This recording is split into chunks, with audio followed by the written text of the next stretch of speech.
Hey everyone, as I've shared in several recent videos, the Economic Uncertainty Index is at its second highest level on record. And the elevated uncertainty is causing some investors to pause. But let me give you something to think about. What were you doing 5 years ago? Normally I couldn't tell you what I was doing 5 years ago, but this week I actually do know. I was transitioning to a whole new world. My entire team was shifting to working from home as the COVID outbreak hit like a tidal wave. And it was during COVID that I coined my signature phrase, keep your eyes on the horizon.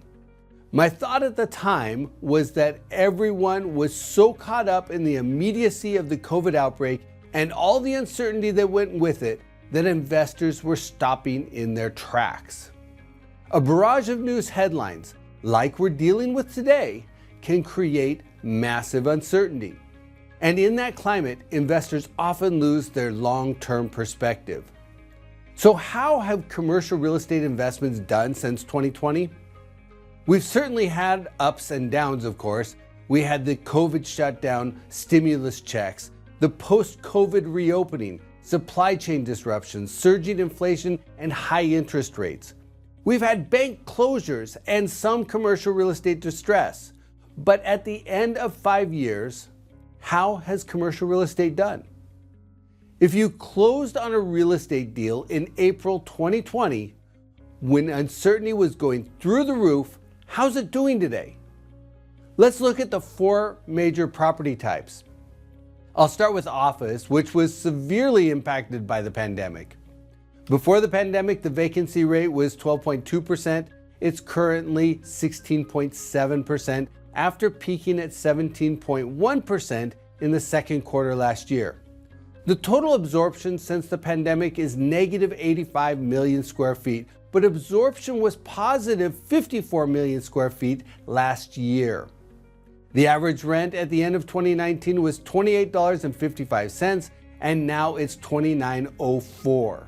A gain of 1.7%, but of course that hasn't kept up with inflation.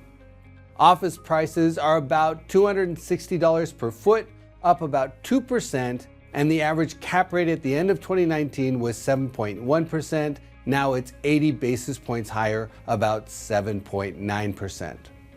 Now for retail. Before the pandemic, the vacancy rate was 4.7%, and it's down 20 basis points to 4.5%. The absorption over the last 5 years totaled 206 million square feet, but remember, space availability has been limited. The average rent is up by 15% to $22.91, and the average price is up about 12% to $225 per foot. Cap rates at the end of 2019 were 6.4%, and today they're about 6.8%. Now, industrial properties had a pre-pandemic vacancy of 4.8%, but they've increased significantly to 6.9% as of the end of 2024. But the rise in vacancy reflects record construction totaling 2 billion square feet. That's with a B. On the flip side, total absorption has been a phenomenal 1.5 billion square feet, and average rents are up by 40.5% to a current rate of $10.47. Industrial prices are up by 60% to $157 per foot, with a cap rate of 6.9%, which is about where it was 5 years ago. Finally, apartments. The record wave of multifamily development over the last 5 years added over 2 million new units, pushing the vacancy rate up from 4.3% to a peak of 5.9% at the beginning of 2024. The vacancy rate has since come down to 5.2% as 660,000 units were absorbed last year. Rents are up 28% since the end of 2019, and prices are up by about 20%, with cap rates 70 basis points higher than they were in 2019 at about 6% on average.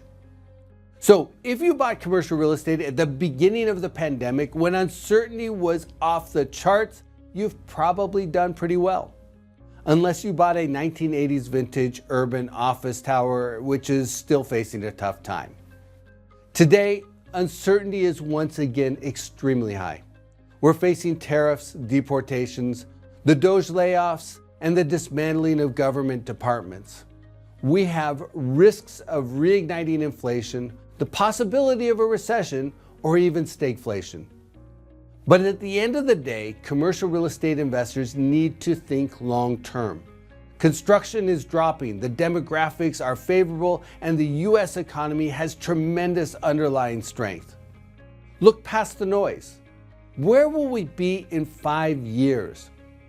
Arguably, the last 5 years have been particularly challenging, and investors in most property types did well. What will the next 5 years bring? We could face challenges, but as always, investors need to keep their eyes on the horizon.